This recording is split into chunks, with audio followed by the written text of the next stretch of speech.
Alright, welcome to Old White Merc Gang. Today we got a Mark 25 carburetor off a 56 that I picked up. If you watch some of the other videos that we have, there was a video with 4 covers on there, Mark 10 and Mark 25. This is the carburetor off of that. I just have the Mark 28 in the background. That's the one that we were running there. I just brought that out there's another reason for that, but and as you can see, this thing's been disassembled. I soaked this in a tank, a gallon of carburetor cleaner for at least 2 days. This thing was pretty nasty. So I did disassemble it. I mean, it's not that hard to do, and really the main thing is just making sure everything's clean and put back together correctly. The biggest thing I've noticed when you're cleaning these, and I'm going to bring this up here a little closer. I don't think you'll be able to see this, but let me bring this over here. So this is where your idle mixture screw would go. It'd be right here. And you can almost follow this. This is bumped out along here. It also goes up this way. You can kind of see there's like a channel in there. What happens is, let's see if we can somehow get a picture of this. I don't know if you can see it in there. Yeah, I don't know. I know it looks better when you watch it on TV, but looking in the camera, it's hard to tell. This one has, let's see here, at least 2 holes. I think that might be 3 holes down this side here in the throat. And virtually all these carburetors have some type of holes inside of here. Your OMC, old Evan Johnson stuff does too. So what I do is I just take the carburetor cleaner. This will have a lot to do with the idle. And there's a lot of times these things are plugged up. So I'll just put this way down inside here, and I'll spray it. Keep this throttle plate open here, like so. And then I'll spray that and make sure that those holes are open. Because once in a while you get a nasty one, you'll find it's not, that they're blocked. And that's the main thing. You don't want any blockage anywhere. And this one, let's see. I might as well cut this one open. But I did buy a new float for this. This float covers a lot of the Tillotson carbs. Right there, $13.95, 86.73. I forget how much this was. I kind of stock this stuff, and as I use it, I'll go down and replace it. But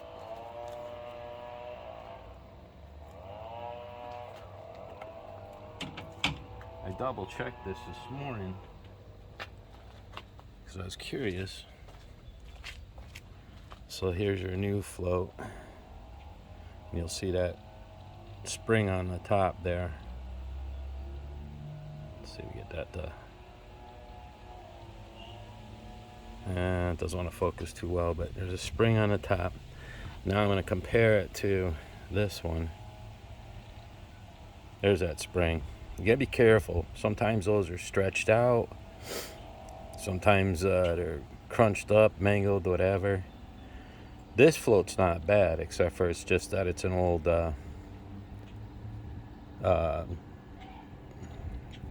float. What the heck do you call it? I forget it. Whereas this one's plastic. So I don't use these. I find these on the old Mark 10s. Cork float. And this is the one that came out of our Mark 25 right here.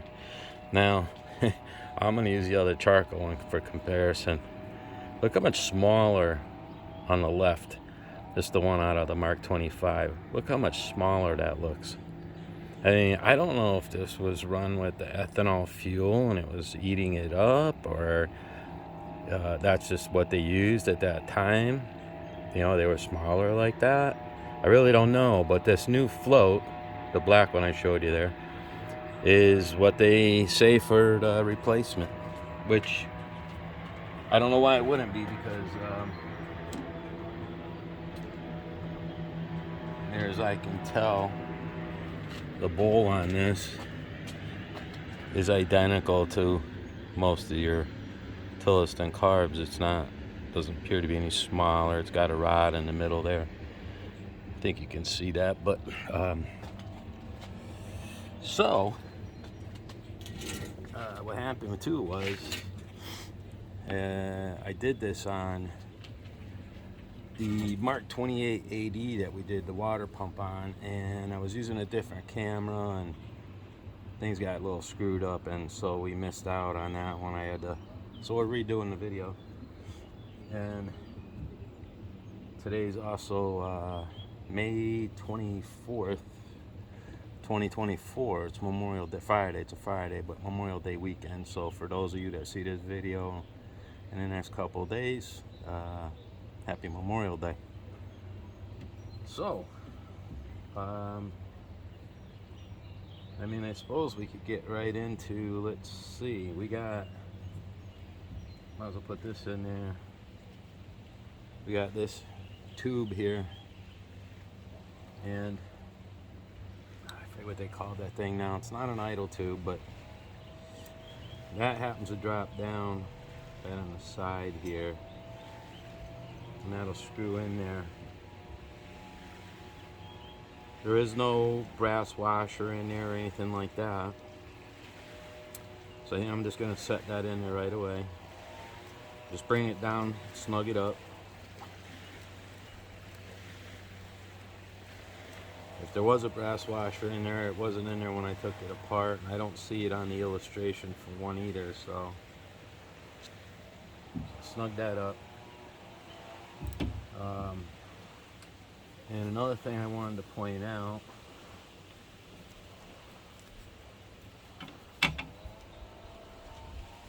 this is the carb kit that they recommend right here.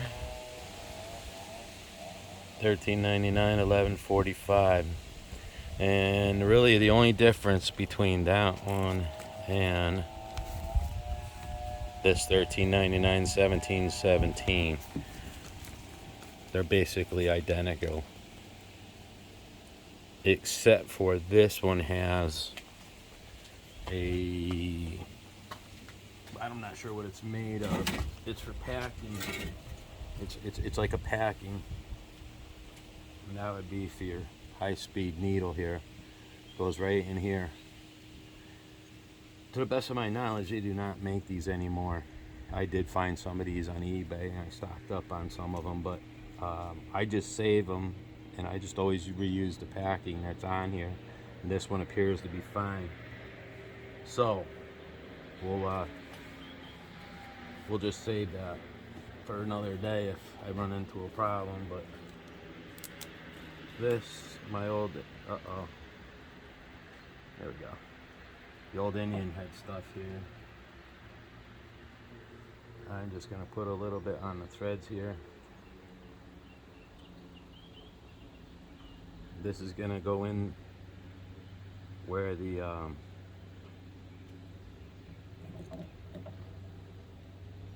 I just put that tube in there.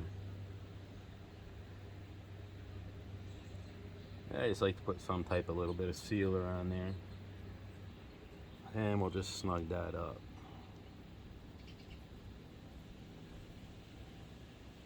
Alright, that's good.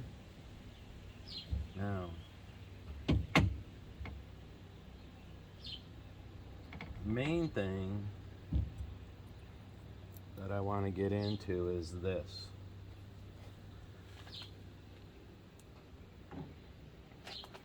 So, what we got, this is where our needle and seat will go in here. You'll see when I took this apart, there's usually another lever like this one right here.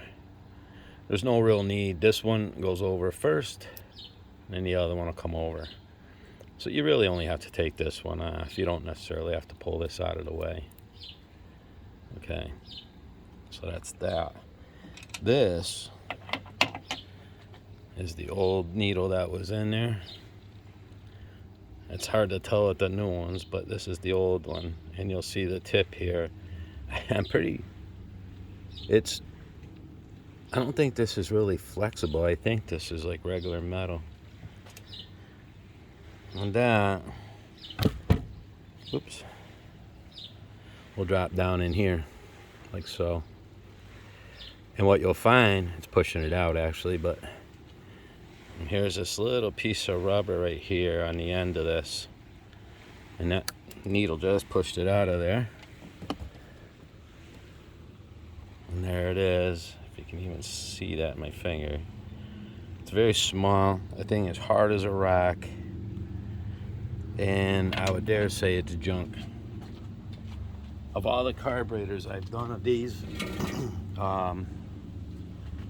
pretty much every one of these had this type of needle and seat in it with this rubber on the end. This is either an old style or it's original stuff. That does not come in the kit, so I got this, which, like I say, this, as far as I know, this fits a lot of these Tillotson, if not all of them. This style that we're doing here, and there's your number, 1395 9258-1. And for anybody who doesn't really know, a lot of times today you don't even need that first number, that 1395. Certain numbers, I think like 27, as far as Mercury's go, 27 is for gaskets and things like that. So if it's a 27 dash something number, you know it's a gasket. Same thing with like an O-ring, I forget the number offhand, but O-ring, whatever the case may be. So we're gonna get this out of here.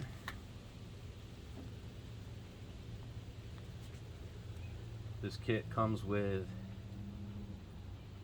the little brass washer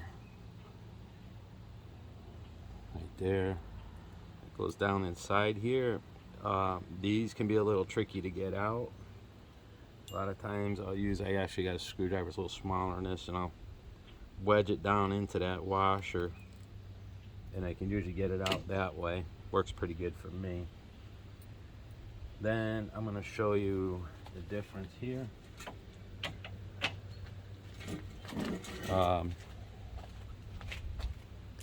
It's hard to tell, but the tip of this one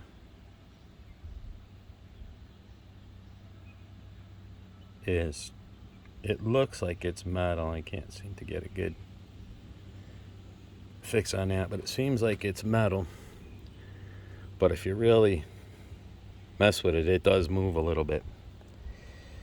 And this is just, you're not going to be able to see inside there, but it's just brass.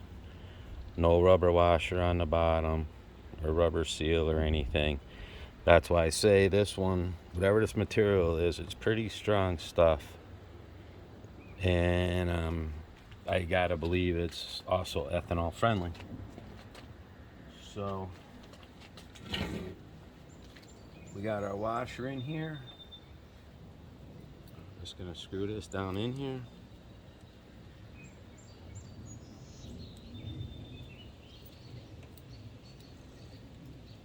I'd have the Mark 25 sitting out here, but that thing's all in pieces. If you watch that other video with the different hoods, you'll see it's ripped apart pretty good. So, and I got pretty much all the parts to put that back together, so start doing that soon. But I wanted to get this video out for the carburetor here. So this is a 5/16, this little brass piece. Snug that up good.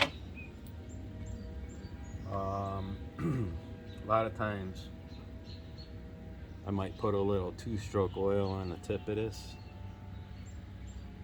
I don't know that you really have to, but it's not a bad idea. I don't have any out here with me, so that just drops down in there like so. And that's going to flip over. I want to show you this real quick. And we got the other brass piece that goes on here. Right here. And you're going to see this little tab right here sticking up. That's for your float adjustment. You can bend that to adjust your float to where you need it to be. That's for the float drop. So that when the float drops down, this opens up. So this is gonna sit in here.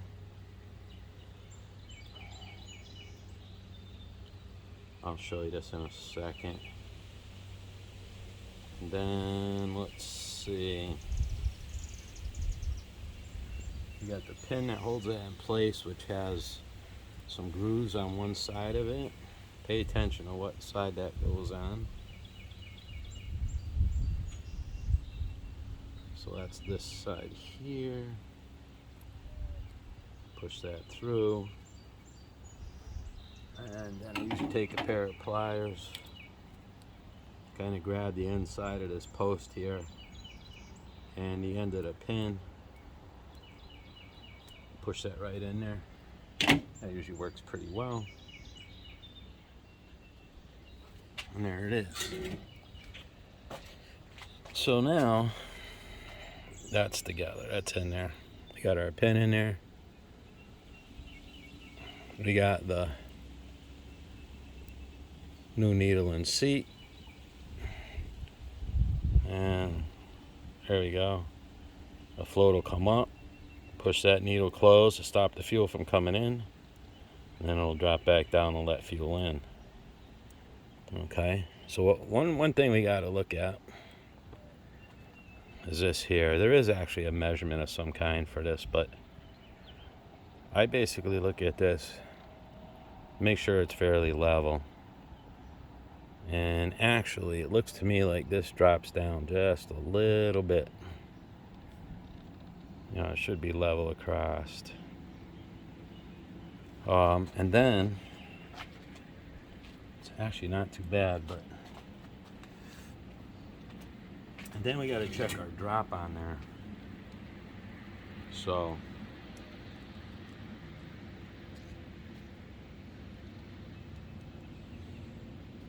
the drop, what you want on most of these, if not all of them. Let's see here. Use this side. You want about 1/4 of an inch. Now where you want that, okay, is basically from the end of here to the upper plate that's there. So let's see. Now we got to look for about 1/4 of an inch. So I'm gonna set that on the 12. This one, it's just 11, 12 inches. So I'm gonna put that there till about the end. And I don't know if you can see that very well. But let's see, we're pretty close to the end there. It's maybe just a hair on the high side. Well, I don't know if that shows very well, but like I say, so you want about 1/4 inch here. Which I think that's just a little bit, just a tad off. I can just bend this tab a little bit. Yeah, I'll check it again.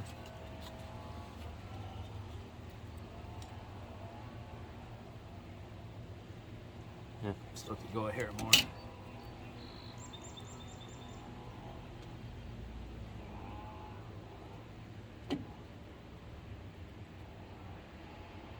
Pin sticking a little bit there. Alright, let's see here. There we go. Perfect. So that's right on the money. Okay. Now the only thing I don't like is this arm. Should be dropping down all by itself. I don't know if it's... Seems to be hanging up on this pin a little bit. See that? That's a problem.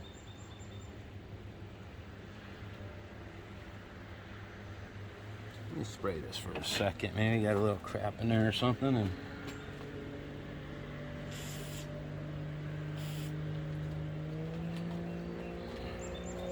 even though I cleaned it all out, but who knows? There it goes. No, it's dropping. Probably just a little too dry. But yep, that's working fine. Alright, so let's cut up this gasket set.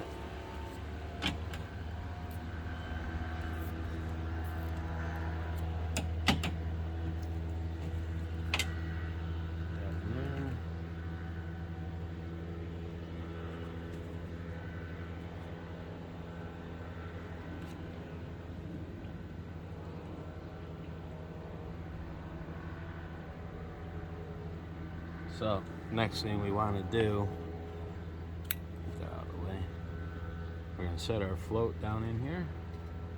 Our brand new float right there. You got this gasket here. Goes on there. I don't think, let's see, I don't think it matters which way. Sometimes you get lucky and they'll have it so it only goes on one way when it's only supposed to go on one way. I've run into that with the fuel pumps, which we'll do a fuel pump video, and we'll do the lines and stuff at some point. Now, I've seen these come apart. You got one side that's thicker, and then you got the thinner side. Best of my knowledge, this thinner side always goes to the front. I've seen them the other way around. I really don't think it would goof up anything that I know of, but that's how it's supposed to go on there. You got a small screw for right here. The short screw goes in the front. Taller screw goes in the back.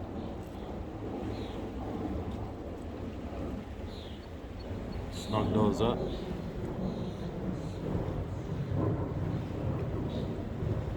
I'm just gonna bring that down. That one just touches. Alright, now we're gonna do this one.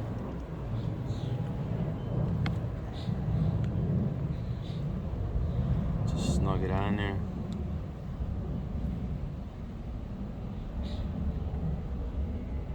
And while we're working on the top of this, if you were doing, actually it'd be the carburetor on this Mark 28 or Mark 100, a Merc 100, which is a 10 horse, your mid 60s, the 9.8 Merc, the 6 horse Merc, they have a, what they call an idle tube. You got a tube that comes up here, inside here, and then this other tube comes in from the top. I'll show you that real quick. That's why I wanted to do the Mark 28 carburetor, but so yeah, actually it would come in from the top here, and it actually goes into that, not this very little tube here. Hopefully you can see the one in the middle back there, but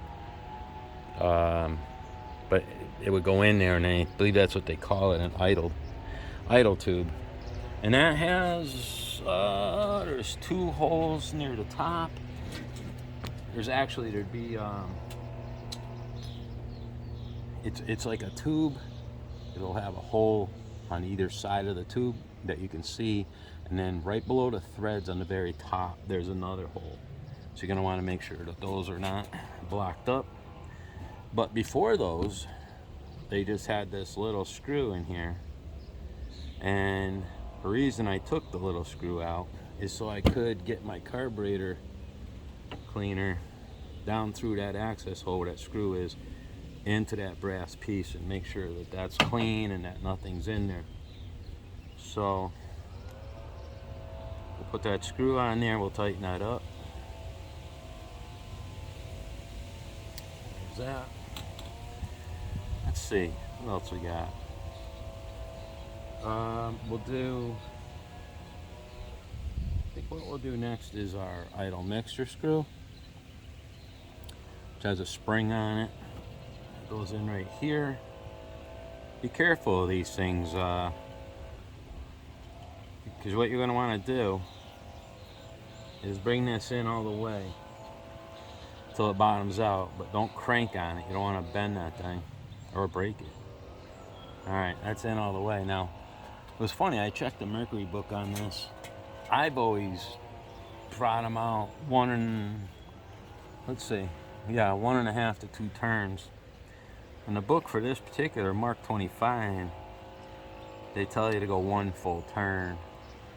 I'm gonna go 1.5 anyway. Half, 1.5. It's gonna run anyway. And we'll just make our adjustments once we get it up and running.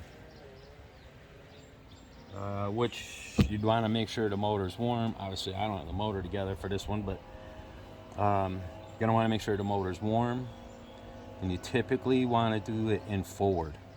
So you want to have it in forward gear, just putting along, and you can turn this mixture screw, and you'll hear the RPM come up, or you'll hear it fall on its face, or it might even stall on you.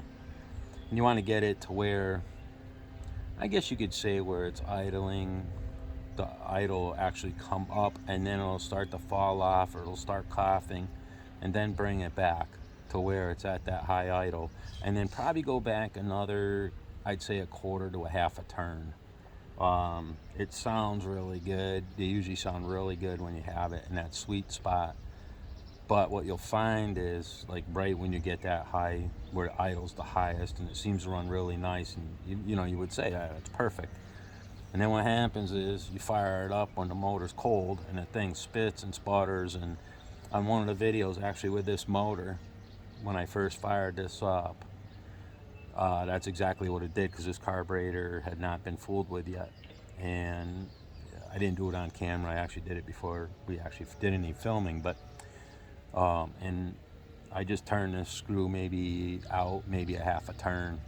That was just from its preliminary setting, and then it smoothed right out. So anyway, turn it in.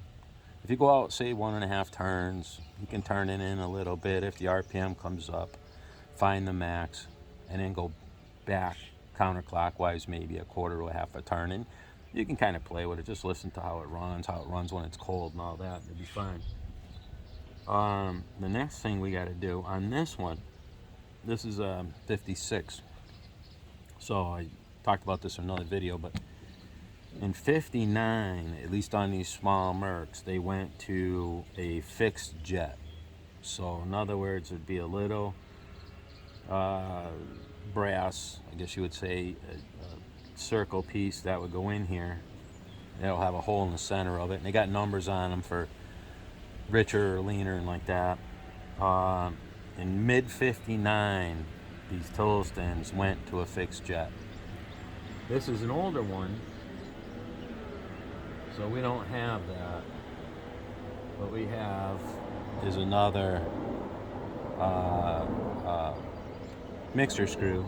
It's your high-speed mixer screw that we actually kind of have to adjust on the boat with the thing. I don't know, it's really got to be wide open. This is a 20 horse, so to run this on my rowboat, I'm probably going to make sure I have somebody with me that'll slow the boat down a little bit. And it can be a little nerve-wracking trying to adjust this thing at close to wide open throttle or wide open throttle when you're by yourself with 20 horsepower motor on a small rowboat. So I usually put some weight to take 1 or 2 guys with me, and we'll adjust it then. And you'll know when you adjust that too. You can go in, out, try it both ways. You'll hear the RPMs pick up in the motor, and that one there, just get your peak RPM out of it, or you'll hear the motor you'll say you're turning it in and the RPM comes up, the boat goes faster, and then all of a sudden it seems to not make any difference to what you do. And then bring it back. You can almost bring it back the other way to where it starts slowing it down. You're like, okay, that's too far. Bring it back, back to the right. Find that sweet spot, and then you're good. So we got a gasket here, right here. That goes on this piece here, which happens to be a 7/16. That's going to screw in at the lower part of our carburetor here. It's the only place it really can go, to be honest with you. And like I say, that's 7/16. We're going to tighten that up, snug it up. Remember, this stuff's brass, aluminum. I know I have a bad habit of over tightening stuff.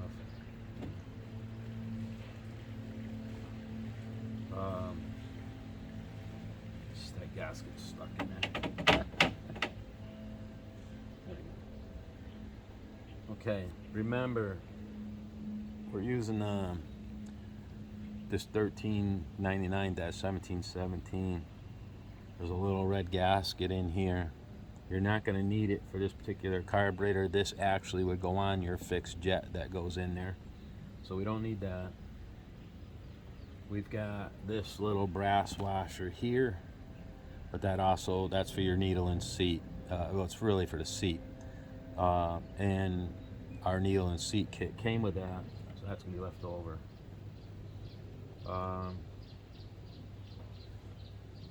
So let's put our main high-speed mixer screw on here. So this basically threads in. I'm going to bring this up closer to you guys. This basically threads in on the brass piece we just put in there. So we can bring this in maybe till it bottoms out. I pushed this thing back a little bit so I could get a good look at the all right, we're just gonna snug that up right there. Then we're gonna push this forward. Now it's got that packing nut in there, and then that's gonna thread on to this piece we just put in there. Whoops, sorry. What I'm going to do is go back over to my seat here. I'm going to snug that up. Snug it. Don't go real crazy with it, because what will happen is you'll have a very hard time turning this. So I believe that was 3/8.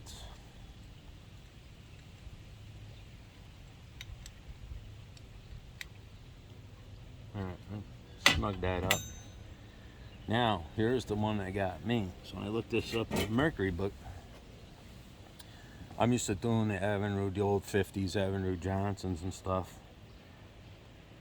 And if I remember right on those, you can go out on that high-speed jet like a half a turn, maybe 3/4. And when I should have explained this before, but and then when I looked this one up, just out of curiosity, it says to back it out 1.5 turns. And I thought, well, that's an awful lot. Then I realized this needle is much narrower and comes more to a point than your older Avenue Johnson one. So if you ever watch a video on that, or I'll do one at some point, I'll try to remember to point that out. It's a very blunt needle, and then it comes just very quickly. It doesn't even come to a point.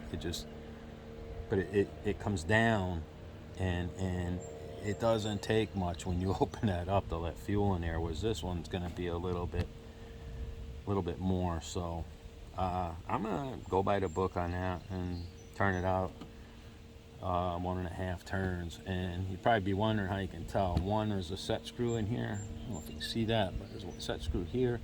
You can also use a screwdriver here, which I think that's what I'm gonna try to do. Let's see, so we're gonna go 1/2, 1, and then 1.5. And then what I'm gonna do is I will pay attention when I run this motor eventually. I'll pay attention, make sure this packing nut is not leaking. The choke I never took off. That works fine. And for the most part, our carburetor's back together. The only thing we got left now, you'll see this is recessed in here. We got this cardboard looking cork rather piece that goes in there. This particular kit comes with 2 carburetor mounting gaskets. This is the one you would use a lot on your Merc 100, the 10 horse, the 9.8, 6 horse Mercs from the 60s. This is typically the one right here. But this one looks a hair too small, and rightfully so, because this carburetor looks a little small to me for a 20 horse. And then it comes with this gasket, which has got kind of a weird little design to it, but I'll show you that one. And I always save these leftover gaskets, so I got a ton of these things. I've never had a motor that it works on until I helped a friend out with a Merc 300 in 1960. I think it was a 330 horse. And it actually, this was the gasket that actually went to it. And when I put it on here, shoot, I should have staying up. But when I put it on here, you can see the throat of the carburetor shows everywhere. This has actually got, it's notched out here, and it's notched out on this side, and right here in the base. So the other gasket was kind of blocking that. So let's see if you can see that in there. Yeah, there you go. You can kind of see it right here, where that's like opened up. So when I set this gasket on here, and you can see the carburetor almost has a kind of a weird design to it there. And then we'll set this gasket in place. And see, you can see the base of the carburetor shows everywhere. So this gasket should work fine, because like I say, theoretically this gasket set we're using doesn't necessarily show up for this, but we're fine because I've done it before. Then what do we got left? So that's gonna be our base gasket, and then we got, this is where your fuel line's gonna go in, and on the very top of this, these can be a little bit of a pain to get in here sometimes. You got what you call the small cork gasket, and that the bigger one was on the carburetor. Here's a smaller one, and just push that basically down in there. In the center, it sticks up a little bit, and the gasket will go right around it. You just play around with it with a screwdriver for a little bit, and you'll get it down on there nice.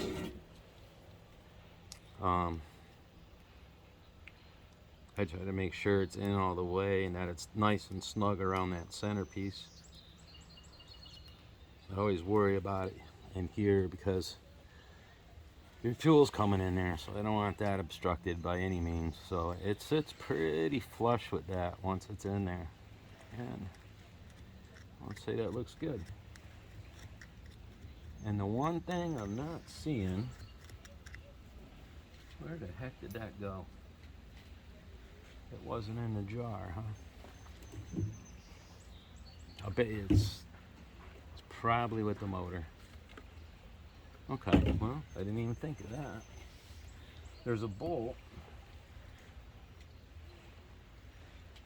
Not the end of the world, I'll get it later, but this sits on here, this old school fuel filter. I don't know what this stuff's made of. It's, I suppose if you got it up in the right light, you can almost see through it, but they work. That goes on there, and then this sits on here. Now guys, I do want to point this out. When you put this cover on, which is a little bit more of a pain when the hose is hooked to it and whatnot, this sits recessed down in here.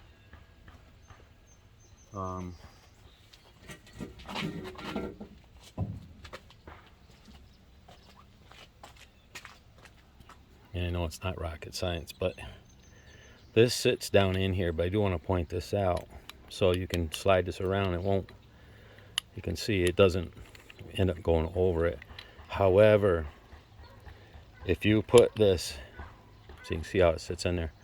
If you catch this, or like one side's over, if you're not paying attention or something like that, you can break this cover that's going on to. So be very careful when you go to attach this on here. Make sure it's sitting in there recessed on that cork gasket that's in there. Okay? And you don't have to go super crazy with tightening this down. Matter of fact, a lot of times what happens, I keep spares because I'll be swapping carburetors around or just playing around with stuff. And this cork gasket that's in here gets destroyed pretty quick. I actually have some of the old, I don't know what that was made of. It was a black material, and that stuff was like bulletproof. I mean, it was just, they worked great. And those marine engines had about 7 of those left over, and I bought all 7 of them. Sorry to say, but I did it. Anyway, and the bolt, which must be in another bucket, bolt that goes through here, there's a little plastic washer here that goes on that bolt. It'll sit right on the top there, and that bolt will go through, and you snug this down. Which this would actually be on the engine right now. And then, you know, when you're ready, you swing that in there and snug it up. That's that.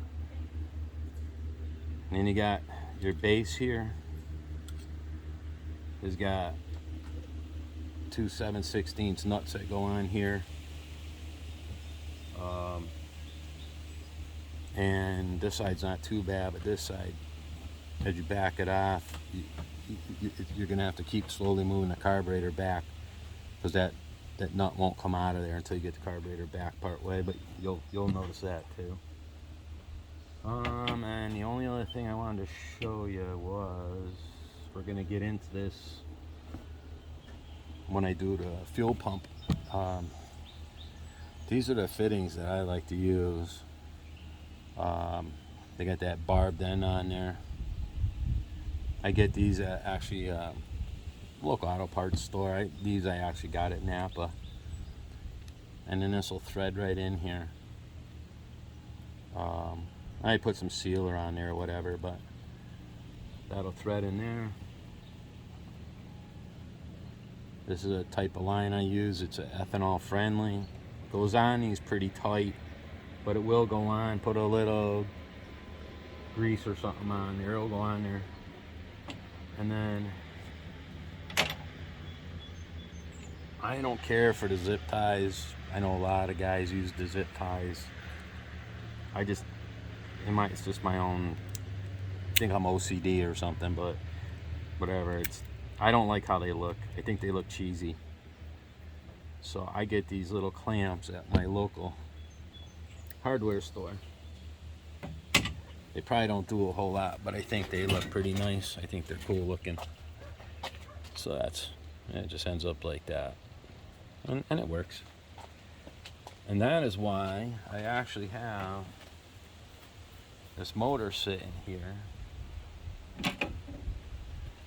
Show you that, and then we'll be done. Oh, and then I get some of these fittings, the 90 degrees. With a 90 degree, and then they got a 45. Here's this one, and then there's that end. So I can screw my barbed end in right here. Okay, and it just works out pretty good, I think. But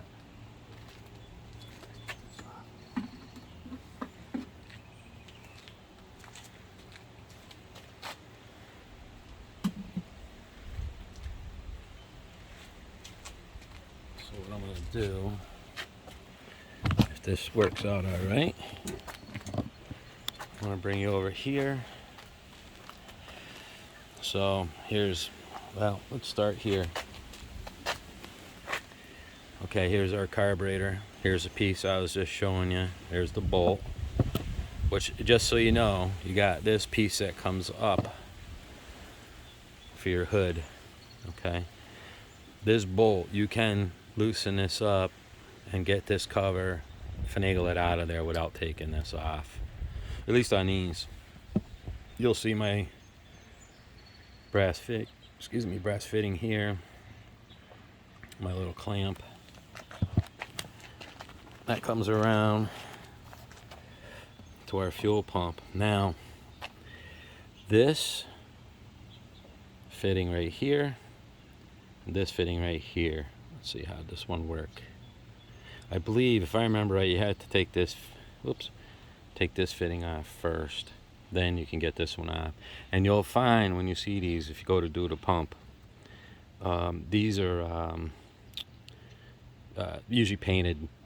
So when I get them off, I run them on the wire brush and clean them up. And then I just need that fitting I showed you. Screws in right here. And then our line that runs over to our float bowl, which is right here. This is our line coming in, which is from where your connector is for the fuel. There is an O-ring in that connector. When I go to do the fuel pump in that connector, I'll show you how I do that. I change the O-ring in it, I clean it up. A lot of times you find rust on there and inside there and whatnot. On these ones, that these connectors have a pin inside of it that's up in the front there.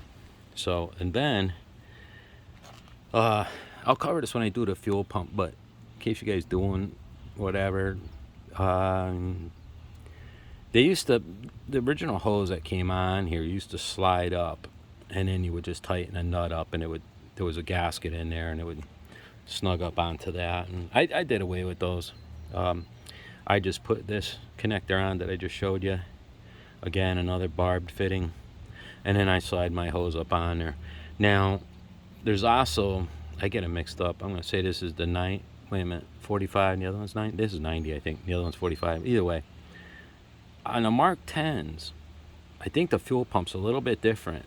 The case, I don't know if this casting is a little thicker in here or what it is, but so I've had to run one of these at an angle. I get the angled one, and you'll notice if you pull a Mark 10 apart, this hose will loop up.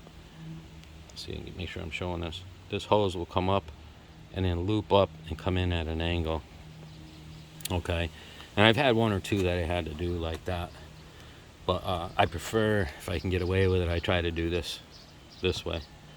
So that's what the fuel lines end up looking like, and it's not too expensive. I mean, they are brass fittings and cost a few bucks, but if you buy the aftermarket type pressure lines with they're crimped and stuff, they're pretty expensive too. So I think it's cheaper doing it this way. But so anyway, in the future I'll do a video on that, on doing the fuel pump. There's some things in there that, just some words of advice. There's that I'll go over when we do the video on that.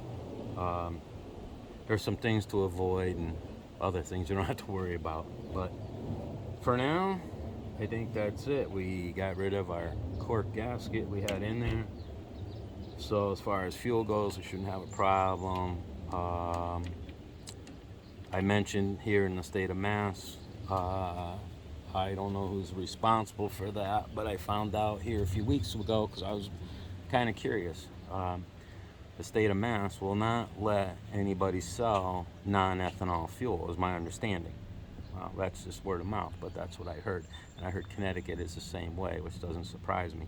I thought maybe if it went down towards the shore in Connecticut, you might be able to find it down there, but evidently no, I'm not allowed to sell it in this state. My brother was down in Florida for a while. He could get non-ethanol down there, and I don't know what states you can get it, which ones you can't, but my understanding, Mass, Connecticut, you can't get it. And so that's why I deal with these lines. Use a non-ethanol type, it's ethanol friendly, and unfortunately I have to run it. I always put treatment in my gas. If I get some 2-year-old gas I'm running right now. If you guys watch some of the other videos, you'll know that. I think we're down about a half a tank now, but I always put some stable in it, regardless of I know I'm gonna burn up that 5 gallons or whatever or not. I always put the stable in it because I don't know. Next thing I know, something comes up, busy with work, whatever the case may be, and I don't have a chance to run the motor, and and I never put the stuff in the fuel, so I just always put it in. It's only what, an ounce for 5 gallons. It's not bad. So, but anyway, and one last thing, I think. So, if you pull whatever carburetor apart and it's got one of these cork floats, I would try my best to find a new one to replace it. I got my old 5125 horse 7 with the big twin, which was the first year for those, is my understanding. I rebuilt the carburetor in that, but I could not find a non-cork gas float for that, and I read somewhere that supposedly they treated it for the ethanol fuel. I don't know how true that is, but I read that somewhere. And if you do one of these Tillotson carburetors, I seriously suggest buying that needle and seat kit that I showed you. Do away with this thing and put the new needle and seat in there, and you shouldn't have any problems. I never have. And that's it, I guess. And then, well, like I say, it comes with 2 gaskets. Just figure out which one works for your application, but that one would be ours. With that being said, for those of you that watch this video in the next few days, this is Friday, May 24th, and this is Labor Day weekend. So happy Memorial, or rather, I said Labor Day. Happy Memorial Day weekend to everybody. And, stay safe out there. Take care, guys. We'll see you on the next one.